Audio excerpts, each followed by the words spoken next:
Hazarduari main হচ্ছে first floor দরবার হল, যেখানে গাইড করা মানা, যেটা তোমরা গল্প শুনে 4 জন মিলে ঘরের ভিতরে ঢুকে ঘরটা দেখে আসবা। ঘরটার 3টে বৈশিষ্ট্য। এক, ঘরটা অটোমেটিক আলো হয়। ঘরটা ছাদে কাঁচ, দিনে ঢুকছে সূর্যের আলো, রাতে ঢুকছে চাঁদের আলো, মেঘলা হলে বেশি আলো। তার মানে হাজারদুয়ারি কোর্ট নবাবরা যে ঘরে বসে মিটিং করতো, সে ঘর নিজে নিজে আলো হয়, যেটা ফার্স্ট ফ্লোর। যে ঘর দেখার জন্য ফরেনার টিকিট 300 টাকা করে, ইন্ডিয়ান টিকিট 25 টাকা করে। ওখানে গাইড যাওয়া মানে তোমাদের আলো আছে। ওই ঘরের দ্বিতীয় বৈশিষ্ট্য হচ্ছে ওই ঘরের বিশ্বের সেকেন্ড ঝাড়বাতি ঝুলছে। এত বড় ঝাড়বাতি ঝুলছে, নবজীবনে ওই ঝাড়বাতি 101টা মোমবাতি দিয়ে জ্বলতো, সব থেকে বড় মোমবাতি। এখন সেই ঝাড়বাতি 96 ইলেকট্রিক বাল্ব দিয়ে জ্বলছে। ওর নিচে দাঁড়িয়ে গেলে ওতে দিনে রাতে 24 ঘন্টা রেনবো দেখতে পাবে, রামধনু। আর ওরই নিচে বড় বড় দুটো সিংহাসন রাখা আছে, একটা বসতো হুমায়ুন, একটা বসতো ফেরাদুন, যা তারা পুতুল নবাব। তাদেরকে ওই ঘরে সিংহাসন বসিয়ে তাদেরকে কন্ট্রোল করতে ইংরেজ, ওটাই দ্বৈত শাসন। হাজারদুয়ারি ফার্স্ট ফ্লোর রাজদরবার, যেখানে ডাইরেক্ট এন্ট্রি না, তোমাদের সবার এন্ট্রি নিচ থেকে। নিচটা হচ্ছে অস্ত্রঘর, আগে অস্ত্রঘর, তারপর বিচার ঘর। যাবেন না ভিতরে নাকি? আমরা দূর থেকে বুঝাবো। এদিকে হাজারদুয়ারি অস্ত্রঘরে পলাশির যুদ্ধ, সেই যুদ্ধে সব অস্ত্রগুলো একদম অরিজিনাল সাজিয়ে রেখেছে। টোটাল অস্ত্র আছে 2400। সিরাজের তলোয়ার, আলিবর্দির তলোয়ার, মীর মদনের কামান, রবার্ট ক্লাইভের সব অস্ত্রাগারের নিচে সাজিয়ে রেখেছে। রবার্ট ক্লাইভেরও হ্যাঁ, আগে অস্ত্রঘর দেখার পর দোতলা বিচারঘর দেখে একবার সিঁড়ি উপরে দেখা, একটা বোর্ডে লেখা আছে, ওই যে একটা ছেলে দাঁড়িয়ে আছে, ও বাহির পথে দাঁড়িয়ে আছে, এক্সিট গেট, সিঁড়ির উপরে। ওটা দিয়ে বিচারঘর দেখে দেখবেন একটা একটা করে বেরাচ্ছে, ওখানে বেরাচ্ছে, ওটা দিয়ে বিচারঘর দেখে বেরাবে। এবার এদিকে ক্যামেরা, বিচার ঘরটা মাঝখানে সিংহাসন, চারিদিকে দরজা দিয়ে ঘিরে রেখেছে। 3 round, first round, second round, third round. দরজা মানে সেই দরজা, একটা আসল একটা নকল, একটা আসল একটা নকল, এইভাবে সাজানো। পাশাপাশি দুটো গেট, একটা আসল একটা নকল। আসলটা খোলা যায়, নকলটা খুলবে না, কারণ ওটা চুন বালি দিয়ে তৈরি। কেউ নবাবদেরকে অ্যাটাক করে দিয়ে ভুল করে আসল গেটে না গিয়ে নকল গেটে যাবে, ধরা পড়ে। ওই জন্য পরিষ্কার জানিয়ে দিলাম, এই হলুদ কালারের বিল্ডিংটাতে 1000টা দরজা থাকার জন্য এর নাম হাজারদুয়ারি। রিয়াল 900, ফেক আছে 100। এবার আমি একটা ফেক গেট দেখাচ্ছি, তুমি দেখে আসো। এই দরজার পিছনে একটা ফেক গেট, পরে কাছে যাবো, এই যে গাছের পিছনে, ওটা একটা ফেক। হ্যাঁ, গাছের পিছনে, পরে কাছে যাবো, ঠিক আছে। আর একটা দেখাচ্ছি, এদিকে আসা।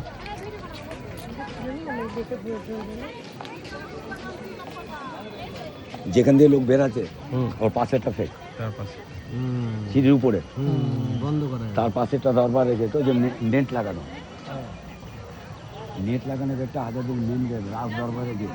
এবার নবাবে যখন সকাল 9টায় সিঁড়ি দিয়ে দরবারে গিয়ে ঢুকতো, 3 নম্বর গেট দিয়ে, 1, 2, 3 নম্বর গেট দিয়ে, তখন সিঁড়ি বাঁ দিকে একটা তোপ, ডান দিকে একটা তোপ। এই তোপ নবাবকে তোপধ্বনি জানাতো, স্বাগতম। ওগুলো তখনকার সেলামি কামান, যুদ্ধের কামান না। নবাবরা সিঁড়ি বিচার ঘরে গেলে সিঁড়ি দুদিক থেকে তাদেরকে তোপধ্বনি জানানো, বেরিয়ে আসে। রেডি? রেডি। যখন হাজারদুয়ারি কোর্ট, তখন এই ঘড়িটা চালু ছিল। এই ঘড়িটা যখন চালু ছিল তখন হাত ঘড়ি আবিষ্কার হয়নি। কোর্টে যে সমস্ত লোক কাজ করতো, তারা এই ঘড়িতে টাইম দেখে যাওয়া আসা করতো। ঘড়ির নিয়ম ছিল, একবার চাবি দিলে 6 মাস, দুবার চাবি দিলে সারা বছর। আগেকার মেশিন কাটা তোমাদের দেখাতে পারলাম না, আগেকার মেশিন কাটা ইংরেজ নিয়ে চলে গেছে। ভারত সরকার একটা চায়না ডায়াল দিয়ে ঘড়িটাকে চালু করেছে। আর আগে 4টে দেওয়াল থেকে সময় দেখা যেত, এখন একটা দেওয়ালে সময় দেখা যায়। কিন্তু ঘড়িটা এমনই লাগিয়েছে কি 6 মাস চললে 5 মাস বন্ধ থাকে, 1 মাস চলে, মানে মেশিনটা ভালো না। সামনে ক্যামেরা করো, সামনে সাদা বাড়ি, ইমাম বাড়ি। ইমাম বাড়ি হচ্ছে মির্জাফরের ফ্যামিলি, মানে শিয়া সম্প্রদায়ের ধর্ম পালনের জায়গা। ধর্মের নাম হচ্ছে মহরম। যখন মহরম শুরু হয়, ওরা সব কালো কালো ড্রেস পরে, শিয়াস ফ্যামিলি, ওরা ঘরের মধ্যে গিয়ে মাতম করে, হায় হোসেন হায় হোসেন, জিঞ্জির মারে। হ্যাঁ, তখনই মহরম স্টার্ট হয়। হ্যাঁ, ওই মহরমকে কেন্দ্র করে বাইরে 10 দিন ধরে একটা মেলা বসে। হ্যাঁ, ইমামবাড়ার মাঝখানে যত ঘর আছে, সব ঘরগুলোতে কুইন্টাল কুইন্টাল ধর্মীয় জিনিস, সোনার উপর আলাম পাঞ্জা তাজিয়ে দিয়ে প্রত্যেক বছর ইমামবাড়ার মাঝে সব ঘর সাজানো হয়। হ্যাঁ, ওই সময় বাইরে 10 দিন ধরে মেলা বসে। ওই 10টা দিন ইমামবাড়া হিন্দু, মুসলিম, খ্রিস্টান সবাইকে ভিতরে যেতে দেয় মহরমের সময়। যেদিন মহরম শেষ হয় সেদিন ওই সাদা ঘোড়াকে প্রসেশনে সাজিয়ে বের করা হয়, ওই যে মাঠে চড়ছে সাদা, ওই ঘোড়াটার নাম হচ্ছে দুলদুল। আর দুলদুল যেদিনকে ইমামবাড়া থেকে প্রসেশনে বের করা হয় সেদিন পশ্চিমবাংলায় যা কিছু স্কুল অফিস আছে সে ছুটি ঘোষণা করে। ওটা তোমরা ফলো করবা বাংলা ক্যালেন্ডারে মহরম। ওই দিন ইমামবাড়া মহরম শেষ হয়ে যায়, তার মানে ছুটিটা দিয়েছে মহরমের দশমী, মহরম শেষ। তার আগে থেকে ওখানে মহরম ছিল। আমি পরিষ্কার বলতে চাইছি লাল কালিটা হচ্ছে মহরম শেষ, তার আগে থেকে মহরম ছিল 10 দিন আগে থেকে। তখন ইমামবাড়া মেন গেটটা খুলে, ওই যে লোহার গেটটা, ডান বাইরে মেলা বসে। আর আগেকার দিনে যারা মহরম থেকে বাহিরকার লোক আসতো, মহরম কিন্তু 10 দিন, তারা কোথায় থাকবে কী খাবে এই কথা ভেবে নবাবেরা ডান দিকে যা ঘরগুলো বানিয়েছে সব গেস্ট হাউস। ওটা গেস্ট হাউসের মেন গেট, এদিকটা লেডিস গেস্ট হাউস, ওদিকটাও গেস্ট হাউস বানিয়েছে, ওই যে মেন গেট, ওদিকটা জেন্টস গেস্ট হাউস। তার মানে ইমামবাড়াটা লম্বায় 209 মিটার, মাঝের ঘরগুলো ধর্মস্থান, ডান দিক বাঁ দিক গেস্ট হাউস। তৈরি হয় দেশ স্বাধীনের 100 বছর আগে, 1847 সালে তৈরি করে মির্জাফরের 6 পুরুষ নবাব ফেরাদুন যা সিংহাসন হাজারদুই ঘরে সাজিয়ে রাখা আছে। আর ইমামবাড়ার মেন জায়গা হচ্ছে মদিনা, ওই যে পিতলে কলস, ওই মদিনাতে দুটো জিনিস রাখা আছে। এক আছে ইরান থেকে ইমাম হোসেন হাসানের হাতের পায়ের নকল ছাপ, সেটাকে আর আছে কারবালার মাটি, যেখানে ইমাম হোসেনের সঙ্গে লড়াই হয় সেখানকার মাটি ঘরে রাখা আছে। আর ওই ঘরে চারিদিকে মাতম করা হয়, হায় হোসেন হায় হোসেন। আর ডান দিক গেস্ট হাউস, বাঁ দিক গেস্ট হাউস। এবার সিরাজ যে মদিনা বানিয়েছে, মদিনা খোলা আছে, তোমাদের ভিতর নিয়ে যাচ্ছে চলো। হাজারদুয়ারি বাঁ হাতে আছে সিরাজের নানার মসজিদ, নানা আলিবর্দি খান, মসজিদ হচ্ছে হলুদ মসজিদ। মাইক রেডি করা আছে, এখনো নামাজ আজান হয়। পিছনে একটা হচ্ছে গঙ্গা, গঙ্গার এপারে সিরাজ মক্কার মাটি এনে মদিনা বানিয়েছে, এটা গঙ্গার এপারে। আর ওই যে গাছগুলো গঙ্গার ওপারে, ওই যে গাছগুলো সিরাজের বাড়ি ছিল ওই কোনো গঙ্গার ওপারে, ওই যে নারকেল গাছগুলা বাড়ি ছিল গঙ্গার ওপারে। বাড়িটা লম্বা ছিল 3 কিলোমিটার, আজকে 3 কিলোমিটার খালি ধ্বংসস্ত পড়ে আছে, বাড়ি নাই। সিরাজের বাড়ি নাই, খালি মদিনাটা আছে। তার বাড়ি ইংরেজ লুট করে কামান দিয়ে ভেঙে সব মালপত্র নিয়ে চলে গেছে। তাকে মেরে 80 বছর পর আমাদের হাজারদুয়ারি তৈরি হয়েছে।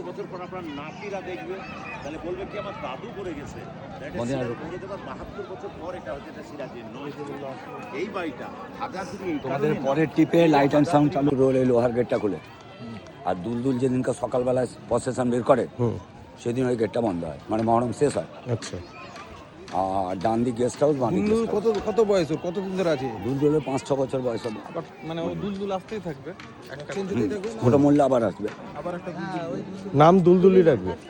এবার ওর নাম কেন দুলদুল শুনে নাও। হ্যাঁ, ইমাম হোসেন কারবালা ময়দানে যে ঘোড়ায় চেপে যুদ্ধ করতে গেছিল এজিদের সঙ্গে, ওই ঘোড়াটার নাম ছিল দুলদুল। ওই জন্য ওর নামে যে ঘোড়া ব্যবহার করা হয় তার নামও দুলদুল। এটা বাচ্চা বলি মানে শব্দে 3000 বাচ্চা মারা গেছে, এটাই বাচ্চা বলি। তো বাচ্চা বলি তো দূর থেকে বোঝাচ্ছি, ওটা দুলদুল। দুলদুল কিন্তু ইমাম বাড়াতে থাকে ওই ঘরে। হ্যাঁ হ্যাঁ, দুলদুল। এই কামানটা এখান থেকে, কামানটা বুঝাচ্ছি, রেডি? হ্যাঁ হ্যাঁ, আমি দুটো পয়েন্ট দিচ্ছি, তুমি যখন ভিডিও করছো। কামানটার প্রথম গল্প হচ্ছে কামানের গলায় কিন্তু মালা পড়ে আছে, চুলে কিন্তু ক্লিপ পড়ে আছে, ঠোঁটে কিন্তু লিপস্টিক পড়ে আছে, হাতে কিন্তু বালা পড়ে আছে। তথ্যটা হচ্ছে এই, যে কামানগুলো সেজে কুজে আছে সেই কামানগুলো মুসলিম শাসনকর্তারা ব্যবহার করেছে। আর যেগুলো প্লেন আছে সেই ওদিকে একটা ওগুলো ব্রিটিশ কামান। ওগুলো ব্রিটিশ কামাল, দেখে বুঝে যাচ্ছে। আর এর আর একটা গল্প আছে, এটাকে সবাইকে আমরা বলি বাচ্চা বলি তো, বা বাচ্চা বলি কামান। এর নাম কী করে বাচ্চা বলি হলো, পিছনে একটা কাহিনী আছে। এখানে যত মনুমেন্ট আছে সব গঙ্গা সাদা বালি দিয়ে তৈরি। ওই বালি কাটতে কাটতেই নবাবী আমলে কামানটাকে জলের তলায় পাওয়া যায়। নবাবরা তখনকার দিনে কামানটাকে জল থেকে তুলে একবার চেক করে রাখে কামানটা আসল কি নকল। আসল নকল চেক করলে 18 কেজি বারুদ লাগে। কামান থেকে বড় একটা শব্দ হয়, 3000 গর্ভবতী মহিলার গর্ভপাত বা বাচ্চা মারা যায়। তারপর নবাবরা ভয় পেয়ে ওটাকে সিল করে দেয়, দিয়ে দুঃখের সঙ্গে নাম দেয় বাচ্চা বলি তো বা বাচ্চা বলি কামান। পরে কেন্দ্র সরকার ওজন করে, কামানের ওজন 6500 কিলোগ্রাম, নাম বাচ্চা বলি। ক্যামেরাটা হাজারদুয়ারি সিঁড়ির দিকে, সিঁড়ির উপরে মাঝখানে গেটটা হচ্ছে দরবারের গেট, দরবারের গেটটা হচ্ছে মাঝখানেরটা, ওর ডান দিকে একটা নকল গেট, বাঁ দিকে একটা নকল গেট। ওগুলো আছে নবাবরা দরবার চলাকালীন কেউ তাদেরকে যদি অ্যাটাক করে বেরিয়ে যেতে যাবে নকল গেট দিয়ে, তাহলে ধরা পড়ে যাবে। আর একদম বাঁ হাতে সিঁড়ির উপর একটা গেট খোলা আছে, যেখানে কিছু লোক বসে আছে, ওটা এক্সিট গেট। দরবার দেখে ওই গেটটা দিয়ে বেরোতে হবে একদম বাঁ দিকে। অ্যাকচুয়াল দরবার যখন হতো তখন এই গেট দিয়ে যেত হ্যাঁ, ওটা মেন গেট। ওটাই মেন গেট। এটা দিয়ে ঢুকতো। হ্যাঁ, আর দুদিকে আছে নকল গেট। মেন গেট আছে তো নবাব, আর দুদিকে সাইড গেট দিয়ে দিত নবাবের হ্যান্ডস, মানে বডিগার্ড ফর বড়ি এদিকে। নকল গেট খুলতো আগে। নকল গেট খুলে ওগুলো নকল গেট তো নকল সেটাই, গেট আমি ওটা তো। সেটাই কোম্পানি একটা মডেল। হ্যাঁ, মডেল করে দিল।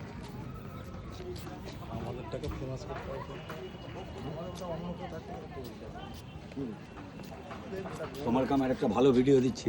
এটা আমি যে কামার ইমামবাড়া বুঝাচ্ছি, এটা চুনার বালি, কিন্তু এটা বুঝাবো। কিন্তু ইমামবাড়া প্রথম ছিল চন্দন কাঠের। যেটা চন্দন কাঠে ছিল সেটা বানিয়েছিল নবাব সিরাজউদ্দৌলা, যেটা কারুকার্যে বিশ্বে নাম্বার 1-এ ছিল। যেটা 1846 সালে সিরাজের চন্দন কাঠে ইমামবাড়া কোনো কারণে আগুন লেগে যায়, ওই ইমামবাড়া সারা রাত ধরে পুড়ে ছাই হয়ে যায়। ওটা যখন পুড়ে যায়, এটা পরে তৈরি হয়। এটা তৈরি হয় 1848 সালে। তার আগে ওখানে চন্দন কাঠে ইমামবাড়া ছিল। এবার এর সঙ্গে ভিডিও তো দিয়ে দিলাম, চন্দন কাঠে ইমামবাড়া কী করে পুড়ে গেল। মুর্শিদাবাদে দুটো বড় ফেস্টিভ্যাল হয়, একটা মহরম 10 দিন ধরে, আর একদিনের জন্য কলার ভেলা বানিয়ে নদীতে একটা পুজো হয়। ওটাকে পেপারারে বেড়া উৎসব। বেড়াটা ওই কোনায় হয়, ওটা বেড়া ভাসানের ঘাট। আচ্ছা, এই যে এই সাইডটা। হ্যাঁ, এদিকে ওই বেড়া ভাসানের প্রকৃত বাংলা হচ্ছে গঙ্গা পূজা।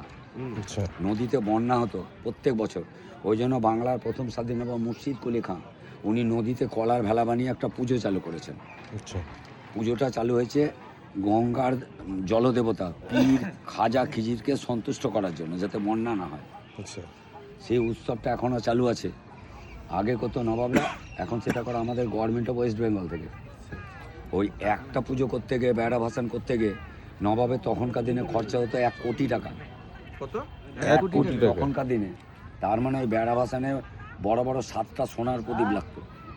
আর নবাব মুর্শিদ কুলি খান বলে কলার ভেড়াতে প্রদীপগুলোকে ছেড়ে দিত, গরিব মানুষরা ভাগ করে নিয়ে নিত। এখন সেটা 3টে সোনার প্রদীপ দিয়ে ইমামবাড়া থেকে বের করা হয়, এখন ইমামবাড়াতে রাখা আছে। এখন করে ডিএম, এসপি, এসডিপিও, এরা মানে লোকাল প্রশাসন। আর ওই বেড়া ভাসানে প্রথম থেকে বড় বড় পটাকা ছাড়া হয় দেখার মতো। ওই পটাকার আগুন এসে চন্দন কাঠি ইমামবাড়া এসে পড়লে ওটা পুড়ে ছাই হয়ে যায়। যখন ওটা পুড়ে যায়, এটা পরে তৈরি হয়। তার মানে পরিষ্কার জানিয়ে দিলাম সিরাজের চন্দন কাঠি ইমামবাড়া কী করে পুড়ে গেল। এটা ভিডিও করে তারপর ভিতরে চলছে, গেট থেকে। কন্টিনিউ চলছে। সিরাজের মদিনা দুটো গল্প ভিডিওতে দিয়ে দিলাম। গল্প 1, সিরাজদৌল্লা সিংহাসনে বসে চিন্তা করে দেখলেন, lot of people live in Murshidabad who cannot go to Mecca. তার দাদুকে দিয়ে মক্কার মাটি নিয়ে সেই মাটি ঘরে কাঁচের বাক্সে রেখে গরিবের জন্য মদিনা বানালেন। স্টোরি নাম্বার 2, সিরাজের মায়ের নাম আমিনা বেগম। উনি আল্লাহকে দোয়া করলেন, আমার ছেলে নবাব হলে ওকে একটা মদিনা তৈরি করব। যখন তার ছেলে নবাবী পায়, তার মায়ের খুব আনন্দ হয়। তার মা মাঠে দাঁড়িয়ে থেকে সিরাজকে দিয়ে মাঠে মদিনা বানায়। মদিনা বানানো হয়ে গেলে 1 বছর পর সিরাজদৌল্লাকে মারা হয়। তার মানে মদিনাতে 1756, but Siraj-ud-Daulah was died in 1757। তাকে মেরে 80 বছর পর তৈরি হয় হাজারদুয়ারি। সিরাজের খালি মদিনাটাই অরিজিনাল আছে, আর কিচ্ছু নয় মুর্শিদাবাদে। আর মদিনার পাশে গঙ্গা, ওই গাছগুলো গঙ্গার ওপারে, তার বাড়িটা ছিল গঙ্গার ওপারে। আচ্ছা, এপারটাকে বলা ভাগীরথীর পূর্ব তীর, ওপারটাকে বলা পশ্চিম তীর। তার মানে পূর্বে আছে মদিনা, পশ্চিমে সিরাজের প্যালেস ছিল। আজকে প্যালেস নয়, ধ্বংসস্তূপ আছে। বোঝা গেল? এপাশে জাফরের বাড়ি। আমরা যেখানে দাঁড়িয়ে আছি মানে সিরাজের মদিনার কাছে, এখান থেকে 1.5 কিলোমিটার নর্থে আছে মির্জাফরের বাড়ি। এটা নর্থ। এই কারণে যে গঙ্গা নর্থ থেকে সাউথে যাচ্ছে, নর্থে সিরাজকে মারা হয় মির্জাফরের বাড়িতে, ইমামবাড়ির পিছনে 1.5 কিলোমিটার দূরে। আর হাজারদুয়ারির পিছনে সাউথে তাকে সমাধিস্থ করা হয় 1.5 কিলোমিটার দূরে, হাজারদুয়ারির পিছনে। তার সমাধি ক্ষেত্রের নাম হচ্ছে খোশবাগ, ভালো নাম খুশবুবাগ, ফুলবাগান। ওটা কিন্তু ম্যাপে বলে দিচ্ছি, গঙ্গার এপারে মতিঝিল, গঙ্গার ওপারে খোশবাগ। খোশবাগের ভালো নাম ওপারটা, খোশবাগের ভালো নাম হচ্ছে খুশবুবাগ, ফুলবাগান। ওটা দেখাশোনা করছে ASI। ওখানে সিরাজ এখানায় গোটা ফ্যামিলি আছে, মোট 34 জনের সমাধি আছে। আর একটা গল্প, সিরাজকে মির্জাফরের বাড়িতে মারার পর এই রাস্তা দিয়ে হাতি পিঠে করে নিয়ে যাওয়া হয়, মানে শোকযাত্রা বেরোয়, শোভাযাত্রা দিয়ে তার ডেড বডিটা ওই মসজিদের কাছে ফেলা হয়। ওই যে মসজিদ, হ্যাঁ ওই যে দ্বিতলা কলস, এই যে এটা।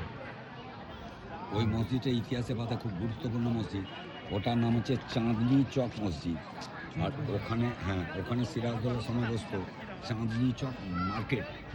চাঁদনি চক মার্কেট হচ্ছে সিরাজদৌল্লার সময় গোটা বিশ্বের সব থেকে বড় বাজার।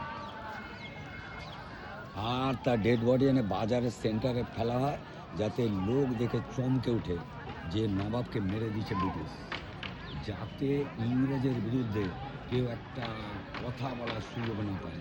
তার মানে লোককে চমক দেওয়ার জন্য তার ডেড বডি বাজারে ফেলা হয়। সেইখান থেকে সিরাজের মা, সিরাজদৌল্লাকে কি বাড়ির ভিতরে মেরেছিল?